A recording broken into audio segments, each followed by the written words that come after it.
Olá, gente! Vamos começar hoje a nossa aula da semana 3 do PET dos segundos anos, que é sobre felicidade. Esse é o tema da nossa aula hoje. O autor do PET se concentra no texto a falar principalmente sobre a felicidade em Aristóteles, né? É lógico que Aristóteles é um clássico quando se vai falar de felicidade. É sempre obrigatório retornar ao seu pensamento para falar de um tema tão atual, mas também tão antigo. Aristóteles vai desenvolver a sua ideia de felicidade num livrinho chamado Ética a Nicômaco. Na verdade, para dizer o nome certo, é uma biblioteca, né? Porque ao invés de dividido em capítulos, o livro é dividido em livros. Então você tem do livro 1 ao livro 10, né? Talvez você ache que é algo muito grande, né? Ou muito grosso, mas não é. É esse livrinho aqui, certo? Bem tranquilo, deve ter algumas 200 e poucas páginas, muito gostoso de ler e vale muito a pena. Esse livro, como você viu, o nome é Ética a Nicômaco. Nicômaco era o pai de Aristóteles, mas era também o nome do filho de Aristóteles. Então dizem que ele fez esse livro em homenagem ao pai dele. Embora esse livro não tenha sido escrito por Aristóteles, ele foi uma reunião de anotações de alunos que assistiram a sua aula dada numa escola que ele abriu em Atenas, depois que Atenas ficou sob o domínio de Alexandre o Grande, né? Mas isso é assunto para outra aula. O que você precisa entender é que esse livro é um livro sobre virtudes. Ele não é um livro sobre felicidade. Mas nós vamos ver ao longo da aula que você não tem como separar, para Aristóteles, a virtude da felicidade, ou melhor, a vida feliz da vida virtuosa. A reflexão sobre felicidade aparece mesmo principalmente nos livros 1, que é o primeiro, lógico, e no livro 10, que é o último. É onde ele faz, para mim, a amarração do tema da felicidade com o tema que ele discutiu ao longo do livro, que são as virtudes. Eu dividi para vocês, então, 6 pontos para tentar explicar o que é a felicidade para Aristóteles. O primeiro ponto é a felicidade, ela é autossuficiente. O que isso quer dizer? É que ela é o bem supremo, ou como diz Aristóteles, é o sumo bem. Vou dar um exemplo para você do que quer dizer esse bem supremo. É lógico que ao longo da nossa vida nós temos muitos bens, certo? Mas todos esses bens, eles têm uma utilidade, eles são úteis. E a utilidade quer dizer que ele serve para outra coisa. Ficou claro isso? Tudo que é útil serve para outra coisa. O celular que eu estou gravando agora as minhas aulas, ele é muito útil para eu ligar para alguém, para eu jogar alguma coisa, para eu ler algo ou para eu falar com vocês e dar as minhas aulas. Por que eu teria um celular se ele não fosse útil para nada? O dinheiro, então, é o bem útil por excelência, né? Porque para que você ganha o seu dinheiro no final do mês? É para comprar outra coisa. O dinheiro é sempre para algo, né? Para você viajar, para comprar alguma coisa, para pagar a conta, mas nunca é dinheiro pelo dinheiro. Só que, pensa comigo, se eu perguntar para a pessoa assim, para que você quer um celular? Para isso, para aquilo outro. Para que você quer mais livros? Para isso, para aquilo outro. Para que você quer dinheiro? Também vai apresentar os seus motivos. Mas e se eu perguntar para você o seguinte, para que você quer ser feliz? Essa pergunta faz sentido? Não faz, né? Porque a felicidade, ela é o máximo. Ela é o bem supremo. A gente não quer ir além dela, a gente só quer a felicidade. Então, é por isso que Aristóteles chama ela de o sumo bem. Nesse ponto, a felicidade ela é inútil. Por que ela é inútil? Porque ela não serve a nada mais. E justamente porque ela é inútil, ela é ótima e ela é o melhor que pode existir. O segundo ponto. Para Aristóteles, a felicidade não é algo passivo, né? Não é só um sentimento que você tem. Ela, pelo contrário, é algo ativo. Para você chegar à felicidade, ou para você ter a felicidade, você precisa agir. A felicidade, nesse caso, ela é um verbo. O terceiro ponto é o seguinte, se nós consideramos, como Aristóteles, de que a felicidade é uma atitude, que ela é a atividade própria de cada ser, certo? Isso é o que se chama de uma vida excelente, que é a própria felicidade. O que isso quer dizer? Uma faca que corta bem é uma faca virtuosa. Ora, para que serviria uma faca que não para cortar? Esse é o seu objetivo principal. Então, uma faca que corta bem é uma faca virtuosa, excelente, portanto, se pudéssemos dizer assim, ela seria uma faca feliz. Agora, o ser humano, o que ele tem que fazer? O que é próprio dele para que eu possa dizer que ele é um ser humano virtuoso ou que ele é um ser humano que tem uma vida excelente, que vive com excelência e que eu possa, no final, considerá-lo um ser humano feliz? O que é a tarefa própria do ser humano, a atividade que lhe convém? E esse é o quarto ponto desses 6 que eu trouxe para você, é a utilização da razão. Para Aristóteles, assim como a faca corta bem, a atitude que se espera do ser humano é a de raciocinar, é de usar a sua razão, né? De ser ao contrário dos animais, guiado pelo seu próprio pensamento. Então, nessa perspectiva, o ser humano virtuoso é aquele que pensa, que raciocina.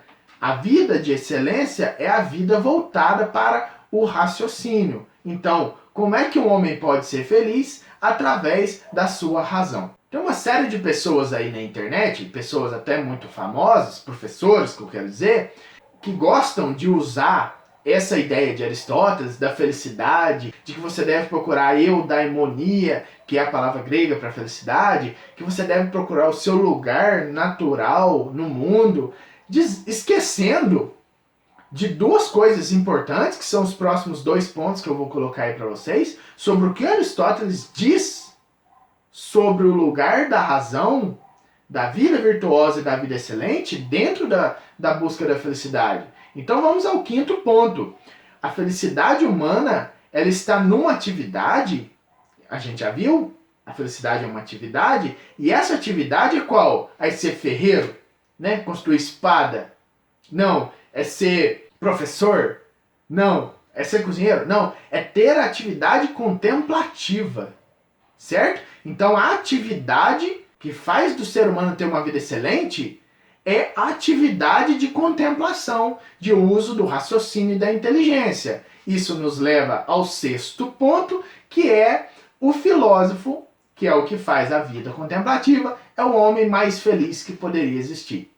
Qual que é a dica então para você de Aristóteles nesse livrinho aqui, Ética Nicômaco? Torne-se um filósofo. O filósofo é o mais feliz dos homens. Se você é uma pessoa que usa da sua razão, que contempla a vida que você vive, que você reflete sobre ela, não importa muito a sua profissão. Você tem grandes chances de ser feliz para Aristóteles, porque a vida virtuosa, a vida de excelência, é a vida da atividade. Não é uma vida parada, passiva. E essa atividade não é qualquer uma. É a atividade do pensamento, é o raciocínio, é a contemplação. Refletir sobre a vida é a melhor forma de ser feliz, em Aristóteles. Então falar de felicidade em um livro chamado Ética Nicômaco faz muito sentido, porque no campo da ética nós temos a reflexão sobre a virtude. E esse livro é um livro sobre virtudes, porque a felicidade ela é ativa, ela é uma ação virtuosa. E se ela é uma ação virtuosa, a busca da felicidade é uma busca, no fundo, educativa, pedagógica. Ora, para se tornar uma pessoa feliz, você tem que ser uma pessoa virtuosa. Mas é possível aprender a ser uma pessoa virtuosa? É sim. Aristóteles vai dizer que a repetição é a mãe da aprendizagem.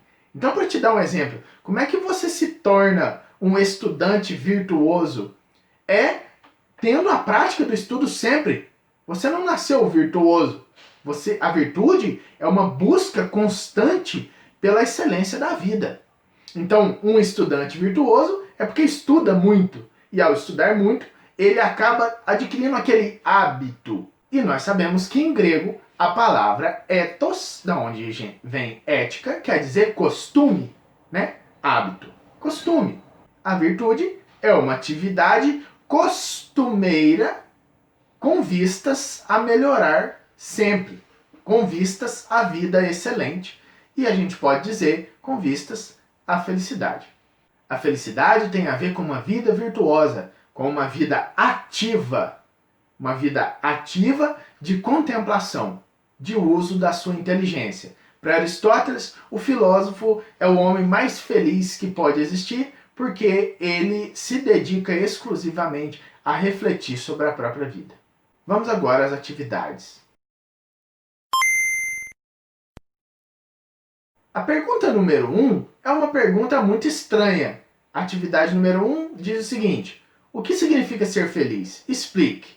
Ora, uma pergunta construída assim te deixa uma margem de dúvida muito grande. Mas ser feliz para quem? Para o autor do texto? Para o Aristóteles? Para o professor? Para você? O que significa ser feliz? Vamos considerar que seja para você. Então eu vou pedir que você faça um texto pequeno explicando para você o que é felicidade. Aproveite essa dica para refletir um pouco. O que é que te faz feliz hoje?